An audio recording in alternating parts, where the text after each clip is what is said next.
Welcome, everyone. Call this meeting to order. If we could please start with a moment of silence for prayer or reflection.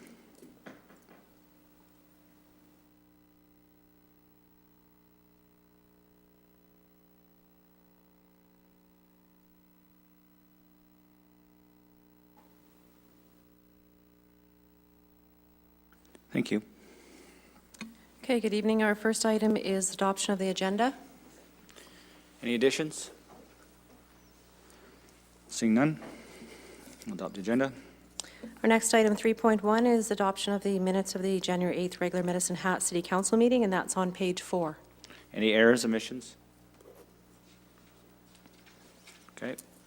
Our first report, item 4.1, is the Development and Infrastructure Committee meeting of January 10th, 2018, and that's on page 9, and this report is for adoption. So moved. Any questions or comments? Okay, if we could vote. That was unanimous, thank you. Our next report, item 4.2, is the Energy and Utilities Committee meeting of January 11th, 2018, page 40 of your packet, and this report is for information.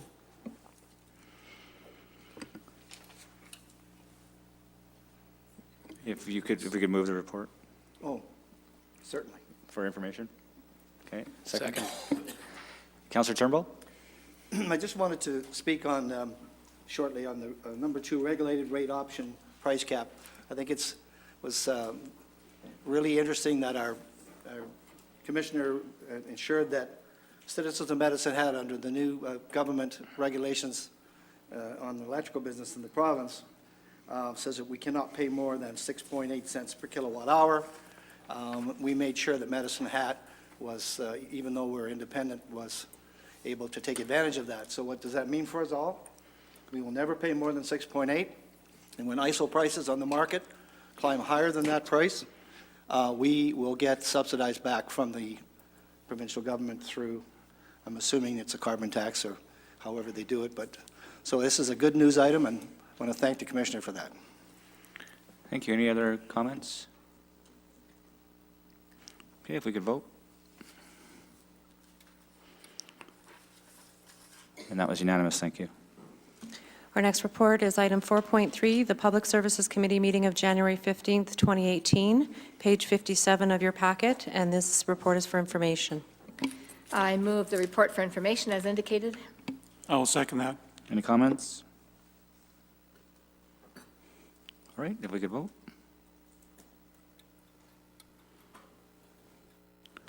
That was unanimous, thank you. Our next report is item 4.4, Corporate Services Committee meeting of January 16th, 2018. This is on page 80 of your packet, and this report is for adoption and information. Item number 2, there is a friendly amendment. It is actually for information and not adoption. That is on page 81 of your packet. So moved. Can I get a seconder? Second. Councillor Varga. Any questions or comments? Okay, if we could vote.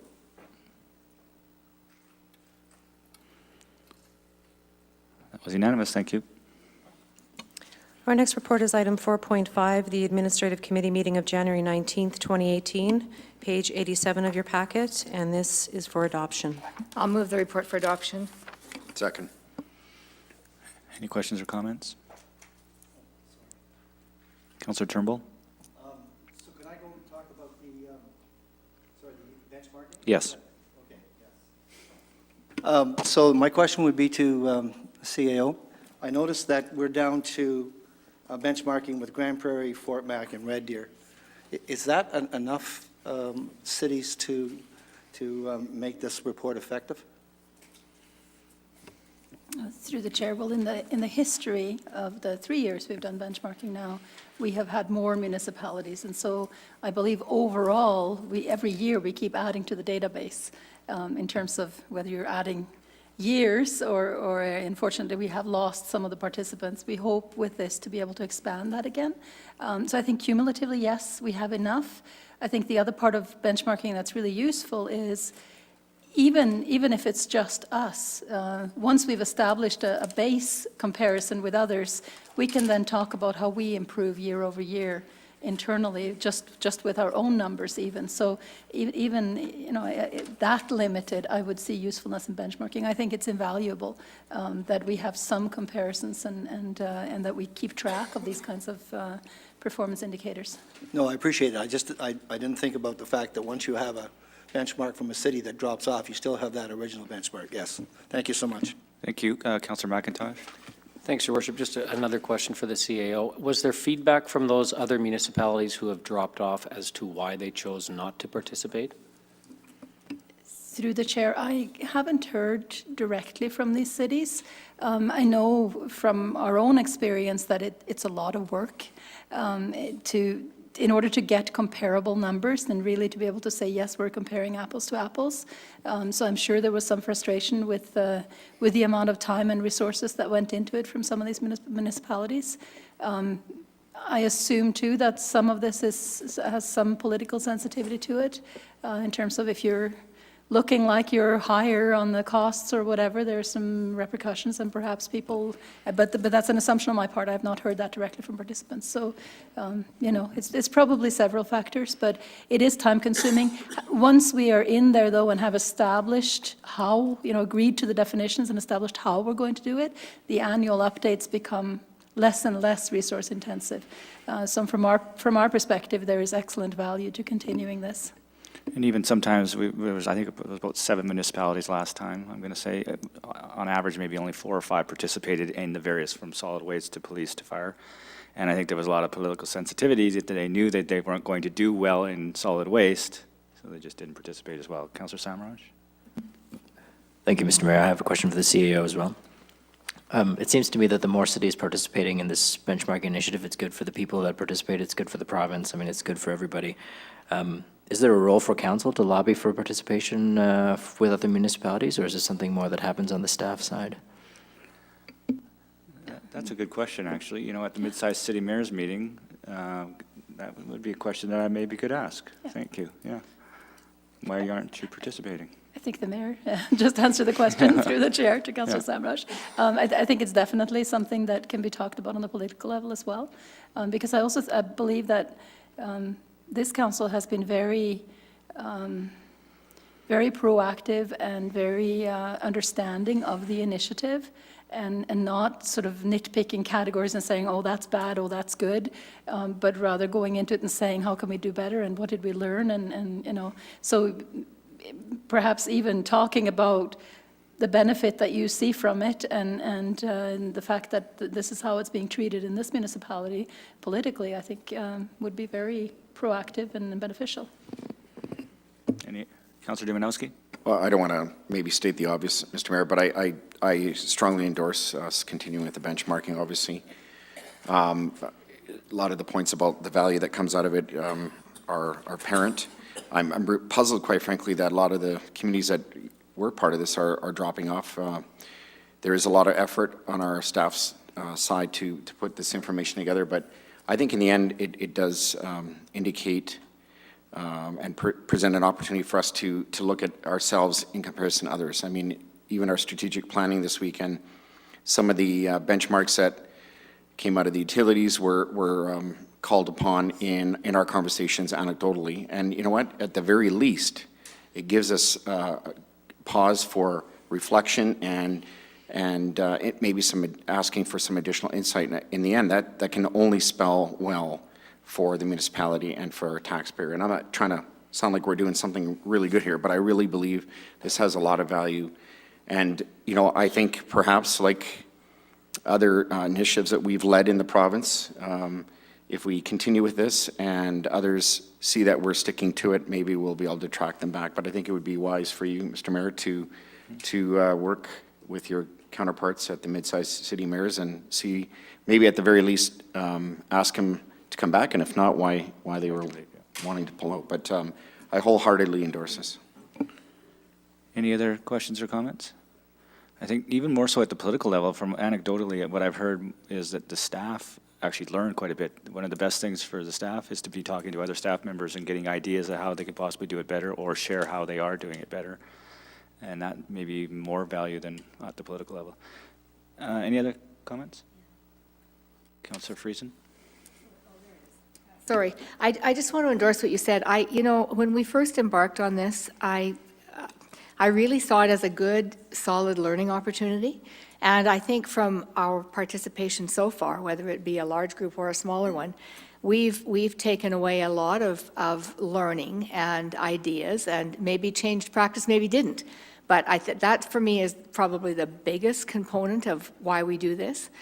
We can know that we're serving our public in the best way we can, in comparison and learning from others as well.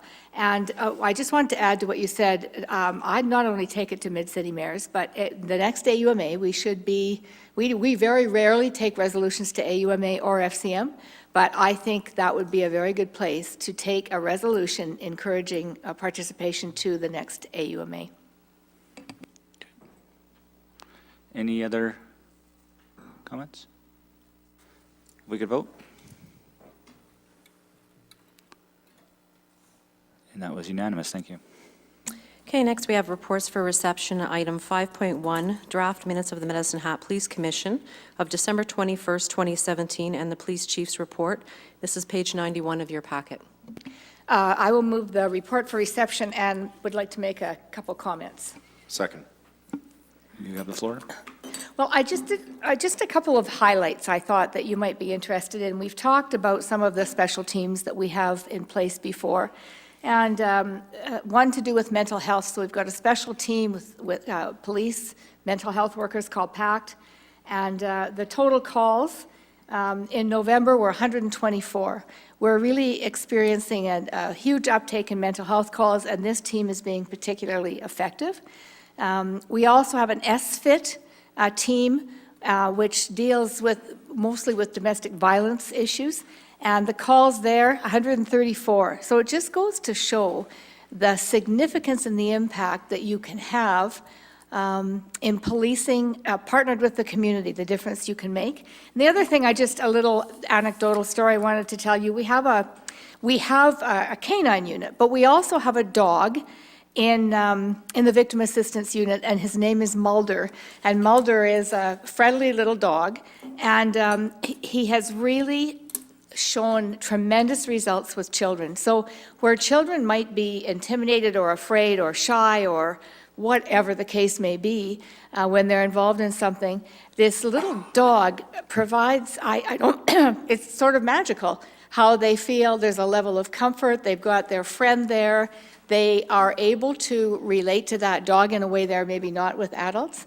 And it's made a tremendous difference, particularly in forensic interviews with children. So I thought you might want to hear about that and hope that one day you might get to meet Mulder. Any other comments, questions? All right, if we could vote. And that was unanimous, thank you. Okay, under our bylaws for second and third reading, item 6.1, we have bylaw 4459, a bylaw of the City of Medicine Hat to incur indebtedness in the amount of $3 million for the purpose of MHS-9 substation interconnection. And this is on page 113 of your packet. If I could, Your Worship, I'm going to be proposing an amendment to this motion. Can we, can we get the bylaw moved sorry. first? Can somebody move the bylaw for second reading? Move that bylaw number 4459 be read a second time. Can I get a seconder? I'll second that. Councillor McIntosh? Try that again. So I'm going to be moving an amendment. This bylaw, upon first reading, there was a slight mistake in terms of the amortization period for the money required. So the amendment is as this: I move to amend bylaw 4459 from the noted 20-year amortization period to reflect a 25-year amortization period. Okay. And I'll second that amendment. Did you second the original? So if someone else could second it. Okay, I'll second it. Councillor Friesen? Any questions or comments on the amendment? All right, if we can vote on the amendment. That was unanimous. Any questions or comments on second reading of bylaw 4459 as amended? right, if we could vote. That was unanimous. We could go for third reading. I move that bylaw 4459 be read a third time as amended and passed. If I could get a seconder. Second. I can second. Any questions or comments on the bylaw as amended? All right, seeing none, if we could vote. And that was unanimous, thank you. Okay, next under new bylaws, we have item 7.1, bylaw 4438, a bylaw of the City of Medicine Hat to establish the application, procedure, and fees for permits issued or any other material or service provided pursuant to the Safety Codes Act, the regulations, and this bylaw. And this is page 117 of your packet. Worship, I seek leave of council to introduce bylaw 4438 and ask that it be read a first time. I'll second that. If we could vote.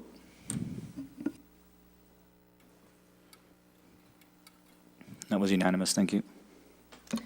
Okay, next bylaw for under new reading, or first reading is item 7.2, bylaw 4460, bylaw of the City of Medicine Hat to incur indebtedness in the amount of $765,000 for the purpose of 2018 13 kV overhead distribution system upgrades.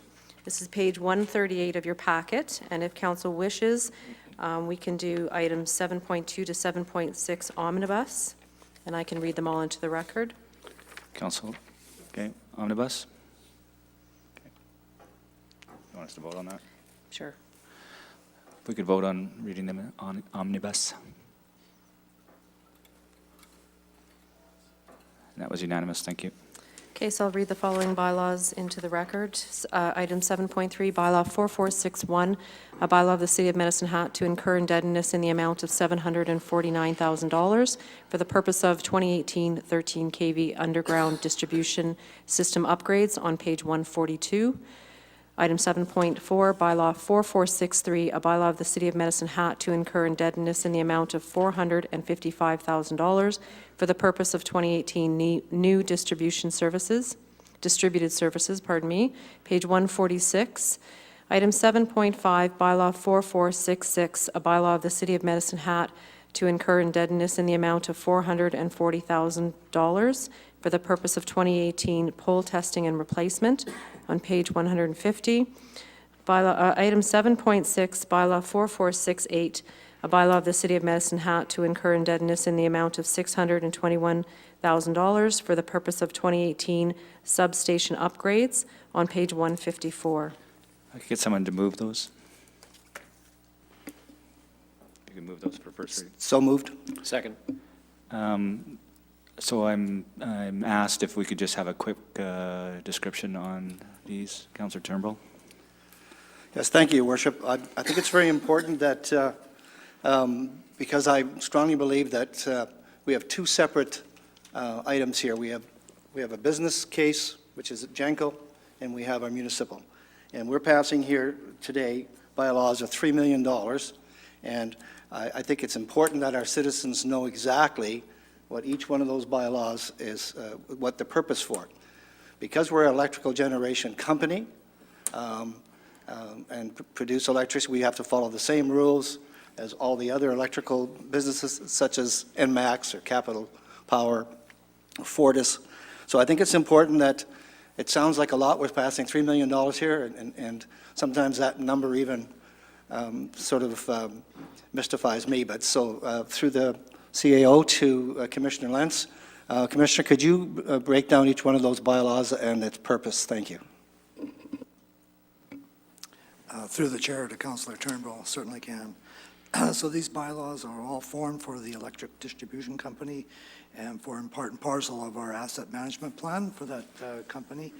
And so we're starting with bylaw 4460.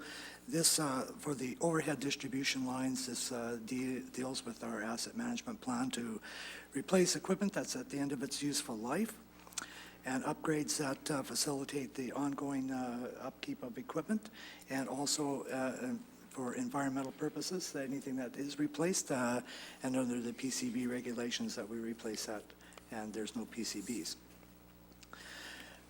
For 4461, the underground distribution system, much similar to the overhead distribution system. Again, we look at what is in near-term failure, obsolescent equipment and age equipment. So we look to replace that equipment on a life cycle basis. And also, again, any equipment that contains PCBs is replaced at the same time. For 4463, this is on new distributed services. So this is new services to new subdivisions and areas where we support the shallow utilities model. 4466, this is for poles that need replacing. We do extensive testing. We have thousands and thousands of poles throughout the city. And this is also preventative. It also supports keeping us protected from severe weather impacts, such as strong winds. So we keep those poles tested, and we replace as the testing tells us to. And 4468, substations upgrade. Here again, this one's multifaceted, and we will look to upgrade protect equipment, the protection systems on equipment. We also have had issues of vandalism, stealing copper, so we look to beef up our security around these substations and to protect the general public. As well, we have obsolete equipment which needs to be replaced. We can't get parts and services for anymore, so we upgrade that and replace it with services that are designed to go out 20 and 30-year life. And also, we do things to protect our equipment, like upgrading the oil and transformers, et cetera, so they have life beyond, so we don't degrade the life of the current equipment we have. All in all, that comes to around $3 million. However, because we review our asset management plan every year, we do look at other things, and we pull back things which you do not feel require replacement or upgrade at the time. So there's about $1.9 million that we will not be pursuing. And then we will look at our forward budget 2019 and beyond as to what our requirements are, based again on our asset management cycle plan. Thank you, Commissioner Lentz, for that information. Councillor Turnbull? Just back on 4461, this was in the Roscommon Dunmore area, correct? And a lot of those underground cables were of aluminum nature, not a copper. Is that correct? Through the chair to Councillor Turnbull, yes, and aluminum presents problems in the fact is that it has a greater susceptibility to combustion and catching fire, and whereas the copper doesn't. So we, where we do go back to replace, on a series of basis, we do that. Thank you. Any other, it is first reading, so any other questions, comments? All right, if we could vote.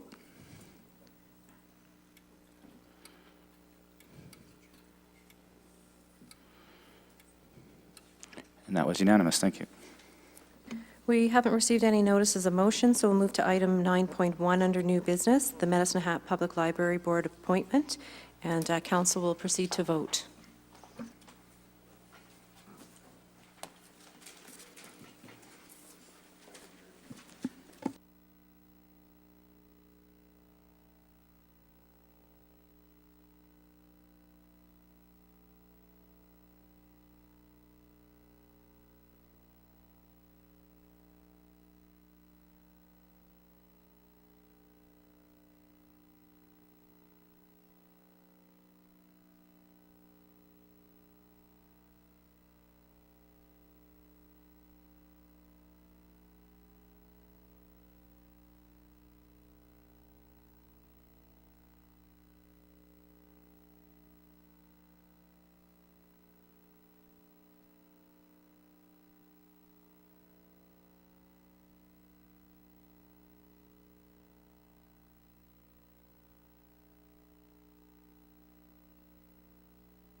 Okay, so for the Public Library Board, we had one vacancy, and this is for a 2-year term. And Loretta Thompson will be filling that vacancy. So we just need a motion, please, and to destroy the ballots. Can we get a So motion? moved. Thank you. Get a seconder? Okay, thank you, Councillor Turner. If we could vote?